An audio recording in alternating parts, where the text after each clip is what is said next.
Okay,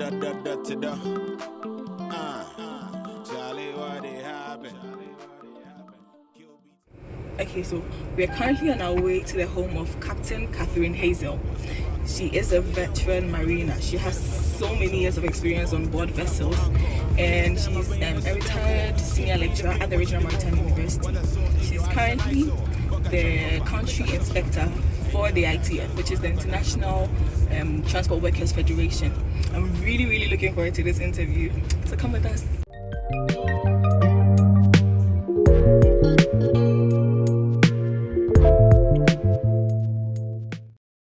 Okay, so here we are in the home of Captain Catherine Haizel. Captain Haizel, thank you so much for welcoming us into your home and for making some time for us. We really appreciate the gesture. I'd like to have this very short interview. There are a lot of cadets that are currently looking forward to going on board and having some form of experience on board the vessel. They really are looking forward to how it's going to be like. So, since we just celebrated the International Women's Day, we thought it wise to have, like someone who has a lot of experience in the industry to share her experience with us. Thank you so much for having us. You're welcome, Denise. Okay. So, the maritime industry is very broad and has a lot of subsectors, ranging from fishing to seafaring to the port and administrative sectors. But you decided to choose one of the toughest areas. So tell us about it. What inspired you to make this choice? Well, for somebody who didn't used to even know the sea, where the sea was, I saw an advert in the newspaper, in the magazine, a foreign magazine, and they had advertised for women to join the Marines, that is in the US. Okay. So I read through the article and I was inspired, and as fate will have it, that same year, when I was about to graduate from my from SS4 and I saw the advert in the local papers asking for women to join the Merchant Navy, the Black Star Navy. So I said, what a good opportunity, because I read that article and I was very interested. So I applied and I had the yes. And that is how I started in 1976. Wow, that's a long time ago. Yeah. Would like you to take us through like your background in terms of education, family, like how many were you when you were growing up, and probably your primary, your SS, like what you studied for your sis form, that kind of thing. Yes, please walk us through it. Yes, I came from quite a large family. My father had 9 children, 5 girls and 4 boys. Nice. It's a very interesting family. I can imagine. I remember we used to call ourselves the family Cartwright. Hey.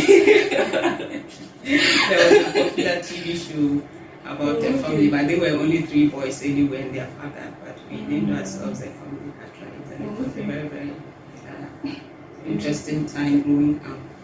I started my elementary school. In fact, my father used to work with the PWD, Public Works Department. So in those days, those sort of establishments, you had to be moving all over the country. So I started my primary education in the north. Oh. Yes, we lived in Tamale, Yendi, Bogatanga, and then we came back to Tamale again, and then finally in 1974, we came to Kumasi.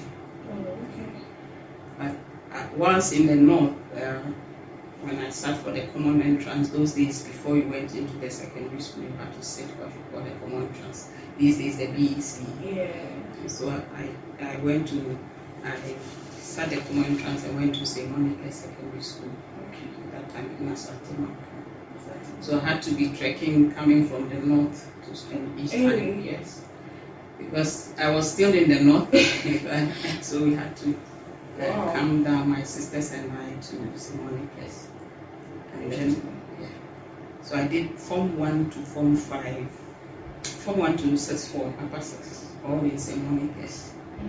And then as I was telling you, once at St. Monica's, I saw that advertisement in the magazine. So when it came up, I I decided to apply. And I had the opportunity to join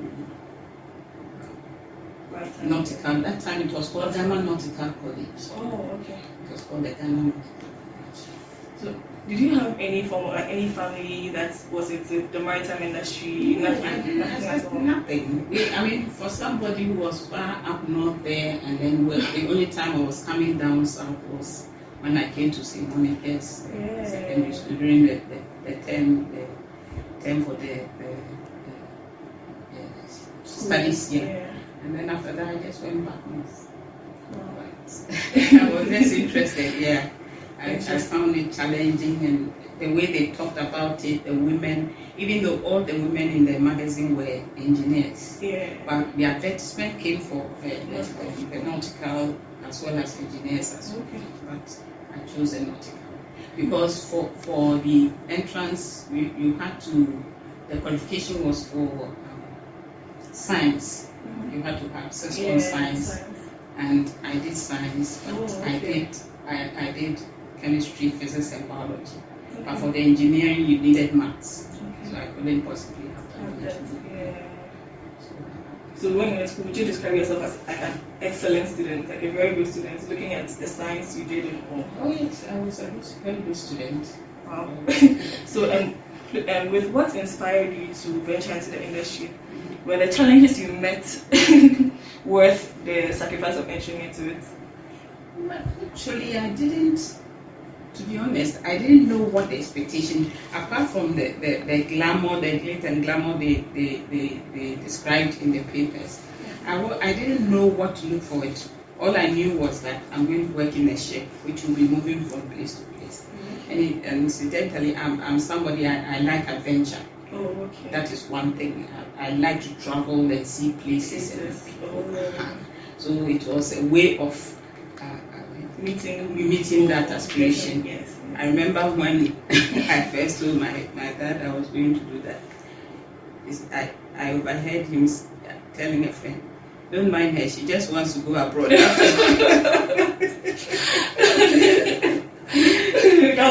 friend was saying, "How can you allow your daughters to go on the ship with only men and so on?" That is their interest. And my father was somebody who didn't inhibit us at all. In fact, in the home with the boys and girls, we did everything.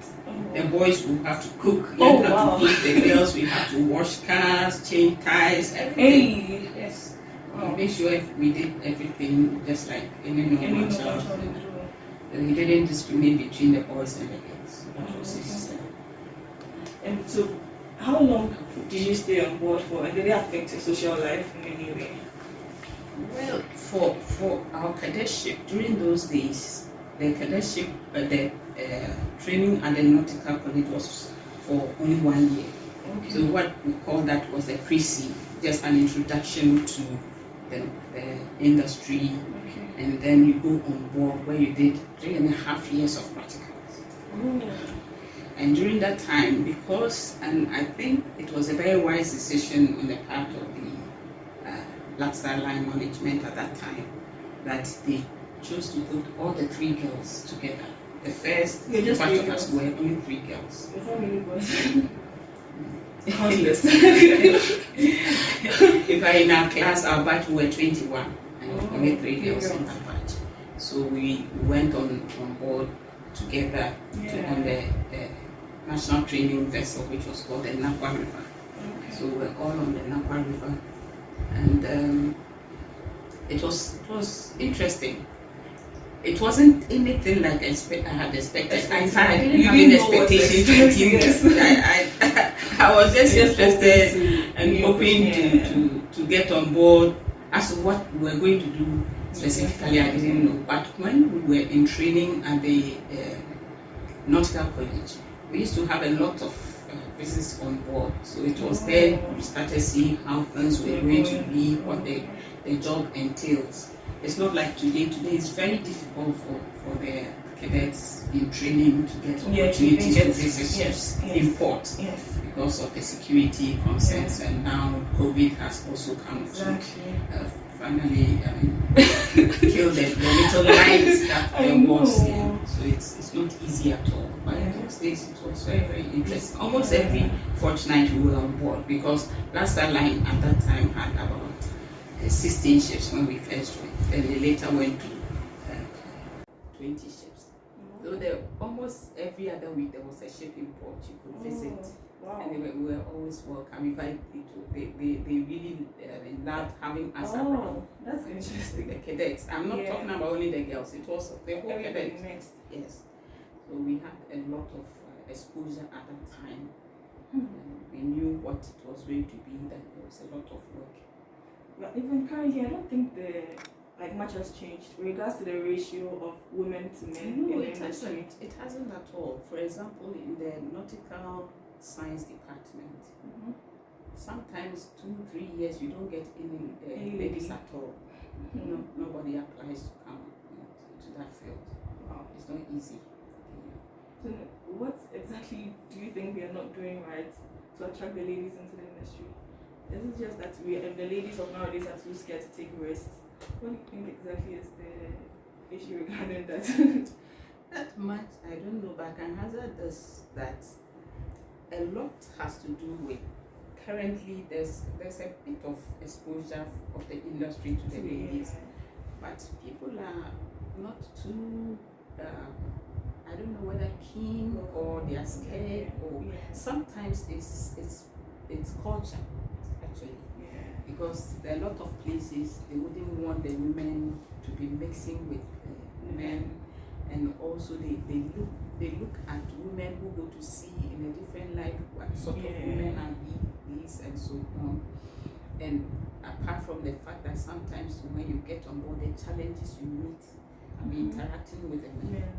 As I said, with Black Star Line, because they put the 3 of us ladies together, it was a very, very good arrangement. But a lot of the young ladies coming out, when you are going on a ship, the ship owner, most of the ships that have even training, have beds for the ladies. It will be maybe 2 cadet beds. That is the accommodation. They don't prepare for ladies at all. Not for ladies, for cadets. Usually they have a shipping company, if it's a very big one, and has certain expectations from their cadets. They try to groom them to suit their setup. And for that reason, they will have a training ship, like Black Star Line there. And in fact, in those days, there used to be a lot of national shipping lines. That is, shipping lines that belong to the country itself. So those ones, they tended to have the training vessels. But a lot of these commercial vessels, they are not interested. They are only interested in trained officers. They want the officers to work with them, but they are not so keen on the training aspect. And therefore, they do not have the facilities to accommodate maybe 3 or 4 girls in one ship. So it might be 1 girl and a boy. That is if they do, not in the same cabin, in the same ship, but only the 2 of them. So it's not possible for you to get the 2 girls there. Sometimes out of preference, it may be they want a boy alongside a girl. So that is the Recently, there's been a lot of talk about the Black Star Line and bringing it back and having some form of national shipping line. Do you think this is going to really impact on the industry in Ghana particularly? How do you think it's going to actually benefit us? Bringing back the Black Star Line, I haven't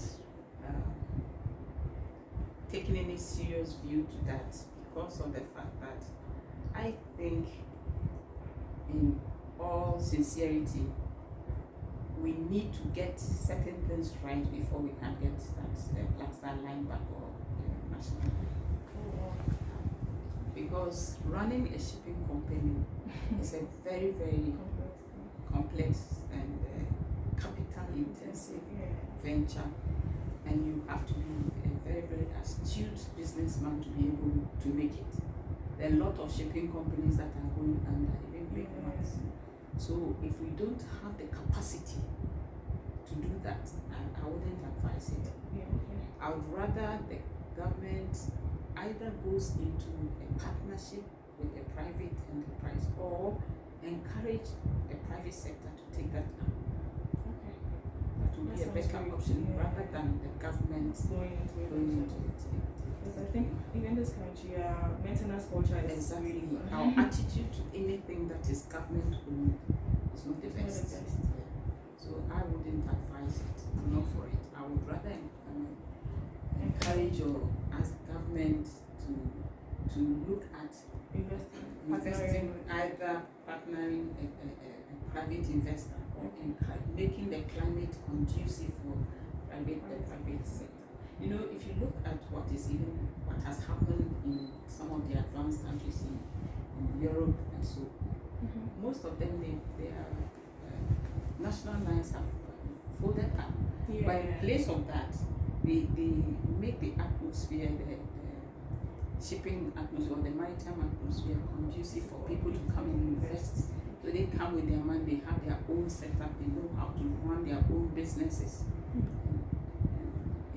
It thrives. But if you ask for the government involvement, it usually doesn't. Especially here in our setting, I wouldn't advise it. It's not the best. So yeah, back to you.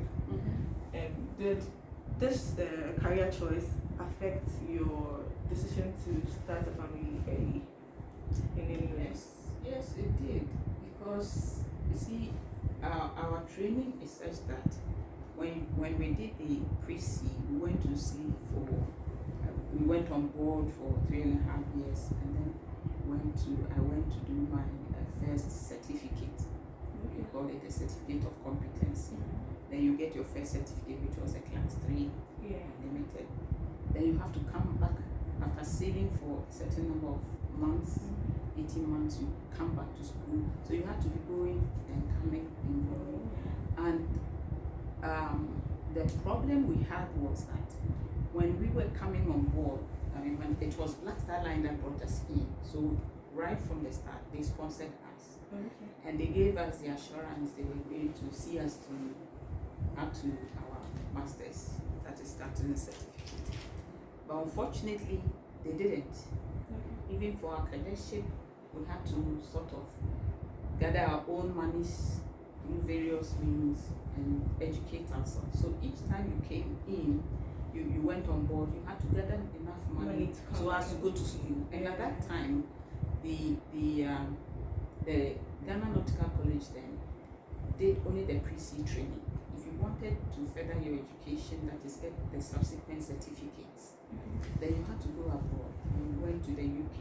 It was very, very expensive at that time, comparatively. So it meant that you go to sea, gather money, invest back into your education. Go to sea, come and back and forth.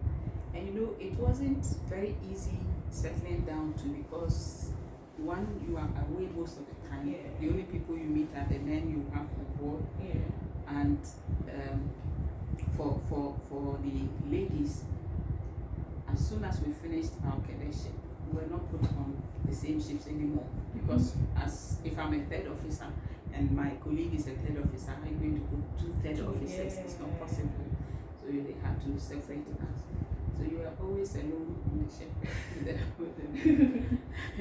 And it wasn't easy meeting anybody that you might want to settle down. So did you take a break from shipping to be able to settle down with your family? Yes. When I got married, that was when I decided to come down, because having children, you need to look after them, and my husband was also working chief engineer on board. Oh, wow. So the two of you cannot be on board at the same time, so it was not easy. See, and that is one of the challenges the women face, because the moment you marry, sometimes it's even the man who would insist you drop your career or stop it and then come and look after the children. Sometimes you also make the choice yourself. I made the choice myself because I felt that I needed to take care of my children. They are also a form of investment. So they shouldn't just be left to. Wow, so how many kids do you have? I have 3 beautiful ladies. Oh, that's nice.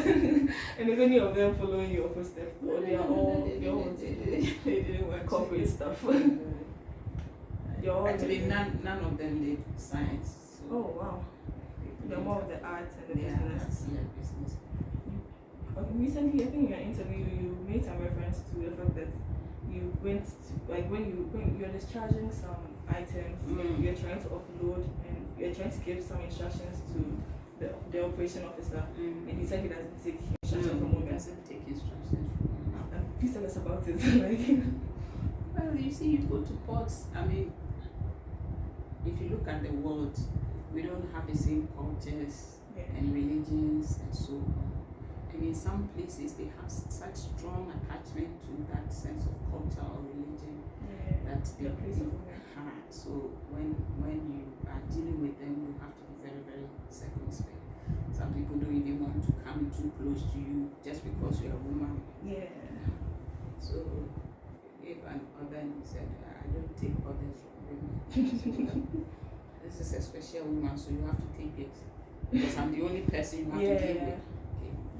So like he finally accepted too? Yeah, he finally accepted. After a while, we became friends. You has no option. Yeah, it was very, very interesting those days. What it was. Yeah. I remember there was one too. This guy was sleeping on duty. I was on night duty. I was a cadet then, and he was sleeping. So I went to wake him up. And why are you sleeping? You are supposed to be working. He gave me a long lecture as to why he should be sleeping. Hey. Yes. He said, well, he had 2 wives. And then he helps one in the market during the daytime. And he has to come and find money to look after the wives and children. So he has to sleep now. So I asked him, how do we get the work done then? Yes. He said, well, when he's had a bit of sleep, you come and do the work. have to walk away. And he went back to sleep. I mean, wow. It's not like he was going to get up but feel embarrassed, nothing. And in 2018, during the International Day of the Seafarer, you made some very interesting revelations. And you stated that the Regional Maritime University, some of the equipment they use in training are pretty obsolete. And some of them are not so up to standard. I would like to know if you've seen any form of improvements in that aspect lately. I said that they were not in the state for training at that time. But, well, they decided to use the word obsolete, so it became a bone of contention. So I'd rather not use that word again. Okay. Right. You see, the maritime industry is not a static industry. There's a lot of advancements technologically. For example, when we went to sea, the main means of determining the position of a ship, if we were close to shore, we would use the radar, the ship's radar. And then when we are far to sea, where you can't get the radar to work, then we have to use star size and sun size. We have to take astral navigation. So it wasn't that complicated. But these days you have a lot of equipment, okay, which have to be you know, the Western world is a world that is always advancing technologically. Yes. So they are always stepping up their game.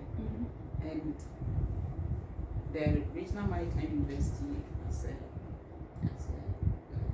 local entity, in a sense, it's not fully local because we have partners, foreign partners. But we don't have the means to keep up with that sort of advancement. So the equipment will not be as modern as you would expect for the training of modern cadets who will be going out into the job market to compete with these other people from the advanced countries. If you go to some, I've had the privilege of visiting some of the training institutions elsewhere, and the state-of-the-art equipment that they have. I mean, there's no way you can train somebody with our systems here and then go and then compete favorably with them. So that is the issue. Yes, the school has stepped up their game of trying to acquire new equipment, but it's not easy because these equipment are very expensive. Yes. Told you shipping is a very, very expensive venture. Yes. And as well as the training for these ships also. So there are still places that we need, or the institution needs to get some help external sources, either from the government or the government. Exactly. That's what needs to So, do you think the government is focused on the maritime industry enough? Like, is it really invested into improving upon the affairs of the shipping industry in Ghana?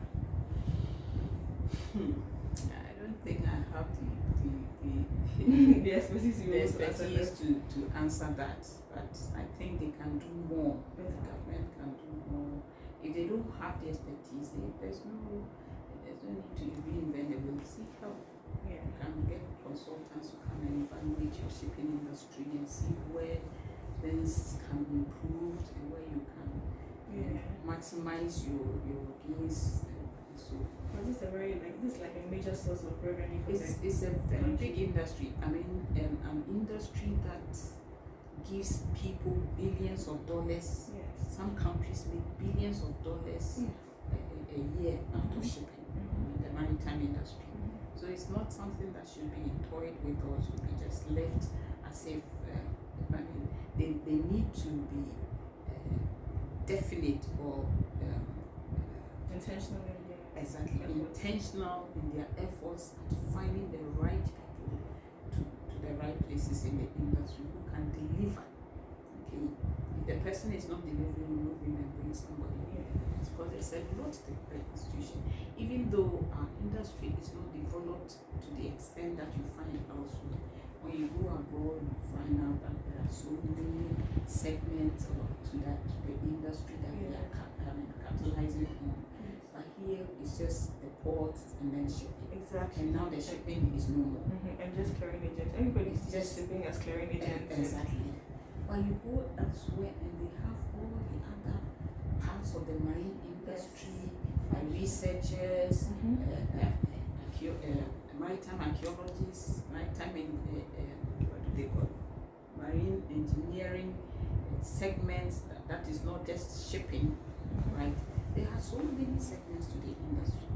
So if we are to make something out of it, which we should, at least even here we have to survey our coastline and other things. So we need to develop those aquaculture and there's so many areas that can be developed which will give employment as well as source of income, revenue to the state. So the state needs to its plans. I don't think they are giving it enough attention. Whether it is intentional, I don't think it is intentional, but maybe because especially in Africa we are so focused on our primary products, cash crops, minerals and other things. So we tend not to look at those soft areas where we can also get something. Recently there's been a lot of talks about Regional Maritime University needing like a training vessel. Do you think that is like a core priority right now? Like, is that really going to improve upon the lives of the students in the institution? Yes, it would. It would, in the sense that, as I told you earlier on, most of the shipping lines, that is the ship owners, are not interested in the training of the ship's officers. They are only interested, you finish your training, come on board and work for me. Okay. So you should be a self-made person. Then they would use your services and pay you accordingly. So it becomes a challenge. A lot. I remember the first batch of students. Currently we don't have the pre-sea training as it used to be. We have the HND and then we have the diploma and then we have the BSc students. And when they finish 4 years after training and then you're not getting a ship, it can be very, very frustrating. Shipping companies are not opening up. They don't want to give the students the best for the training. Some of them would come with a proposal that, well, if we give you the training, we accept the students, the cadets on board, you have to pay us for training them. And the monies are not small monies too. Very, very expensive to train them.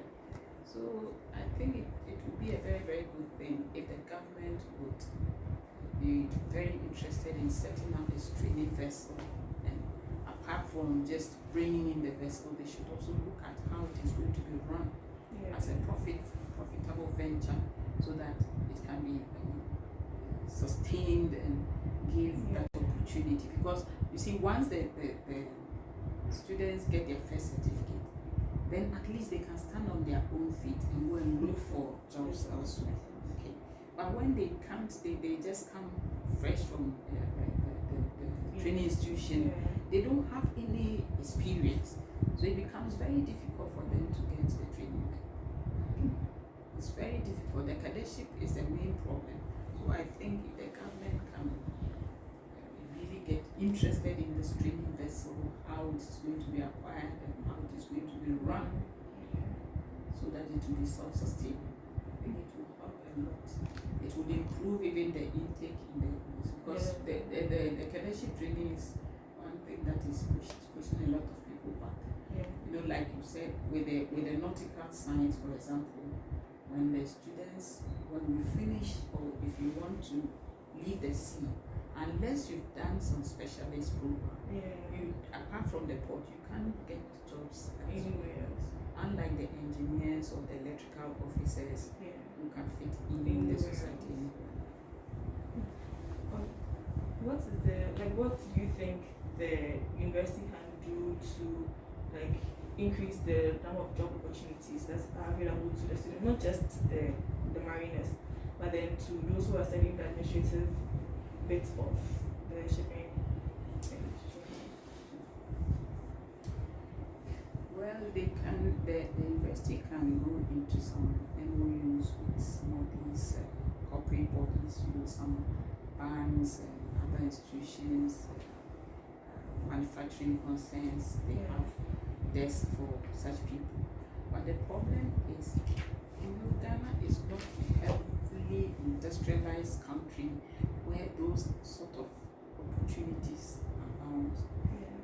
So initially, when we started with the port and shipping program, for example, we used to get a lot of students. Now the system is virtually choked. We've produced over the years, they fitted all those positions. And so it becomes very difficult creating new ones unless we industrialize. Then there will be more avenues for them to move into. That's exactly. Okay. You are currently the country inspector for ITF. Yes. I'd like you to tell us a bit about the ITF and your role particularly, what exactly? The ITF, the International Transport Workers Federation, as you know, is a union of unions of transport workers. That is those in the aviation, those in the land transport, those in the sea transport. So all the transport sectors of transportation, their unions come under the umbrella of the ITF, International Transport Workers Federation. So it's a federation of transport unions. And their main aim is to articulate the concerns of the various transport unions to the government. So we operate under in collaboration with the ILO. And it is one of the ILO has a system have this tripartite set up where the employers, the government, and then the union are able to meet and discuss how they can help workers. So the transport workers, we are representing the ITF represents transport workers. And as country inspector? As a country inspector, my job is to go on board the vessels. And randomly I pick the vessels, go on board and see the conditions under which the workers are living, because they are also transport workers. And so I go on board and then check and then report if there are anything. Sometimes I talk to the crew also to find out their concerns. And sometimes genuine concerns of not being treated fairly in terms of maybe their wages or their living condition, even the condition on board the ship, or their food and so on. That is what. So I think we've come to the end of the interview. I'd like you to give us your last words for any young lady who wants to venture into the industry? The industry is a very interesting area, actually, shipping. And even though, like any other job, personally, when people say, oh, it's difficult, I don't see it as that. Every job is difficult. Yes, every job is difficult. Every job is difficult. But sometimes, if you have that edge, particularly since I told you, Yes. I had that adventure, Yes. sense of adventure, going out to see places, to see what is happening, like that. I said in that poem, it said there was a little boy who went to Scotland to see how the place was. You are curious. When you have that curiosity, sense of curiosity, you want to go out and see what is happening as well. You have a sense of adventure, and you love to meet people and see other cultures, how they blend in the whole world system. The marine industry is a very, very good place to start with. You should make up your mind that it's a challenge. You have to be able to overcome that challenge. It's a very, very interesting area for young ladies, and I would encourage them to move into these areas, because see, even if you train and you don't want to go to sea, like the other lady was telling you, you had two ladies with me on that program. They have never been to sea, but they are in the maritime industry. You don't necessarily have to go to sea. Okay, if you choose a specialist area like law, marine insurance, and so on, you can still be in the industry, the maritime industry, without necessarily going to sea. But if you want to go to sea, I think you just need to be courageous and adventurous. And you wouldn't really be disappointed. So I would encourage the young ladies to try and join the Navy. That is how we joined the Navy. That was the caption I saw that attracted me to say, we joined the Navy. So I decided to join the Navy.